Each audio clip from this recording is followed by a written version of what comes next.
Сначала, да, кажется, что они холодные, они не хотят с тобой общаться, что они очень серьезные. Но когда вы уже знаете друг друга, они ко мне очень хорошо относились. Здорово, дорогие друзья! Мы сегодня отвечаем на один из самых популярных вопросов. Как иностранцы видят русских людей?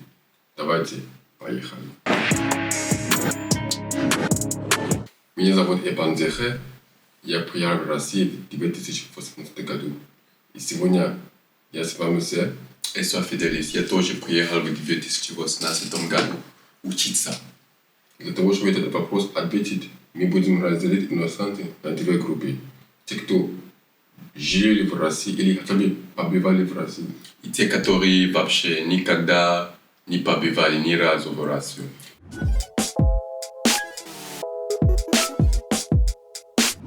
Давайте начинаем с тех, кто никогда не были в России. Как они думают про русских людей? Они как смотрели в ТВ или в голливудской фильме или в новости. Многие из них думают, что россиянин очень агрессивный. Я, например, до того, как я приехал в Россию в 2018 году, до начала чемпионата мира, мы смотрели новости про Россию и как чемпионат мира пройдет. Обычно в новости говорили, что они не были уверены, что чемпионат мира пройдет хорошо, потому что они по хулигане говорили, то, что они агрессивны, то, что любят драться, что матчи могут заканчиваться не очень хорошо. Поэтому такая картинка нарисовала в моей голове, что все россияне или большинство россиян были агрессивны. Но когда мы приехали в Россию, мы уже проживаем, это уже вторая группа людей. Группа люди, которые уже приехали в Россию, побывали в России, у них уже точки зрения и мнения про Россию меняются. Например, я понял, что на самом деле они очень доброжелательны. Когда я приехал в Россию, вначале я еще в России не знал, как автобусы работают, как оттуда от пункта А ехать в пункт Б.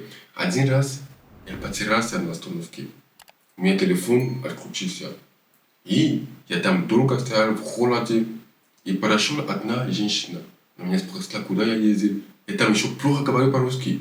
Но она все равно старалась меня слушать, помогать. Она даже была готова меня платить такси, чтобы меня довести, куда я ездил. Хотя я не знал, куда я ездил. Я хотел ехать. И вот я видел, что такие люди очень редко бывают в жизни.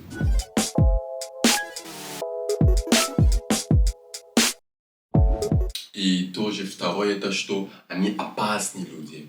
Потому что я много смотрел сериалы, и там была такая ситуация, что те, которые опасны, например, шпионы или террористы всегда были те, которые из России. Они даже говорили на русском.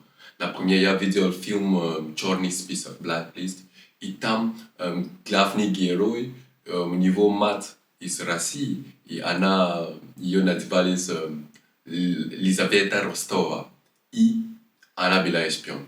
И тоже ее сын, который Рэймонд Линтон, тоже был очень такой известный, страшный террорист. Я подумал, что все из России тоже такие люди. Но когда мы приехали в Россию, мы уже проживаем, это уже вторая группа людей. Группа люди, которые уже приехали в Россию, побывали в России, у них уже точки зрения и мнения про Россию меняются.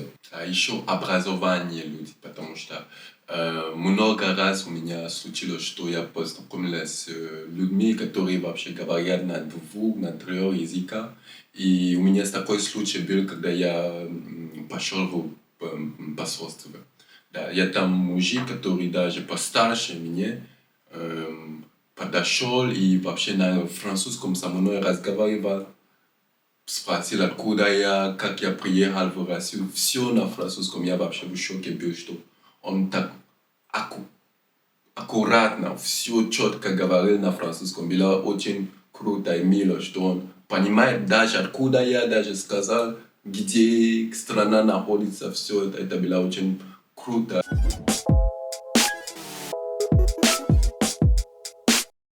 Это не все. Еще про Россию сказали, что они расисты.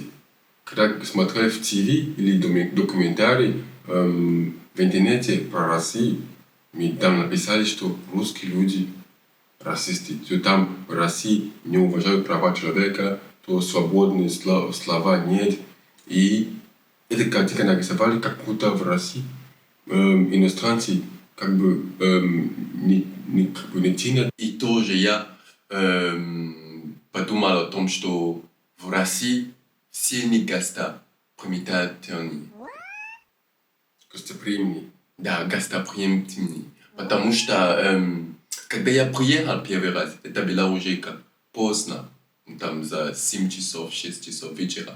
И мы еще теряли время, чтобы проверяли паспорт и документы. И когда я приехал в институт или общежитие, это уже было поздно, там 8 часов.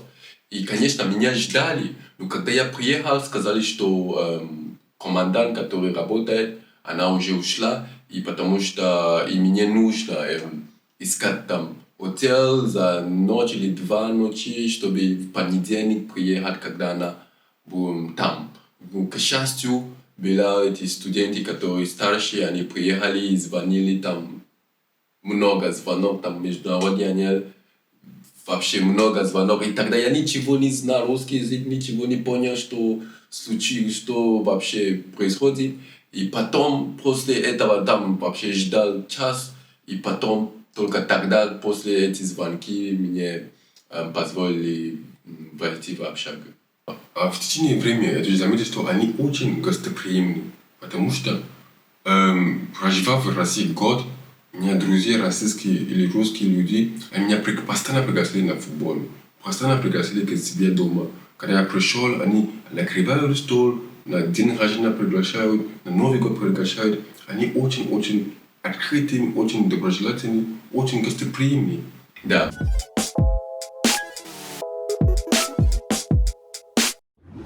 Еще про Россию родители говорили, в Россию надо ехать, там холодно, там далеко, никто там не помогут тебе, там никакие близкие, ни семья. Поэтому очень-очень про Россию думали очень плохо. Да. Еще в фильме показали, что те, которые из России, не улыбаются.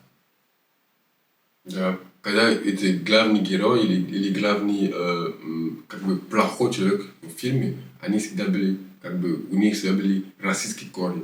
Они там не улыбаются, у них там татуировки были очень-очень опасные. И вот, мы думаем, что все в России такие люди были. Они не лицемерные, потому что в Камеруне или вообще в мире иногда люди с тобой дружат, ты думаешь, что они твои друзья, они тебя любят, они не врут, а это так не так на самом деле. А в России это все совершенно другое, потому что здесь, когда они с тобой дружат, они тебе правду говорят, они к тебе хорошо относятся. Сначала да, кажется, что они холодные, они не хотят с тобой общаться, что они очень серьезные, но когда вы уже знаете друг друга, они ко мне очень хорошо относились, говорили правду, и это было очень здорово. Проживав в России 5 лет, мы уже заметили, что они очень-очень верны. Русские люди очень верны. Потому что, когда ты дружишь с ними, они реально тебе друзья. Они не как люди, которые говорят, что они тебе друзья, на самом деле они друзья. Но и здесь они очень-очень верны. Они тебе, например, у меня был друг в первый курс, когда я начал учиться в первый курс. Мы познакомились на первый курсе. До конца моего обучения, в 5-й курс, он всегда был мой друг. Мы никогда не ругались, но какие-то проблемы не были. Мы помогали друг другу, поддерживали друг другу. И вот они за твоей спиной ничего плохого не говорят. Они твои друзья, они верные друзья.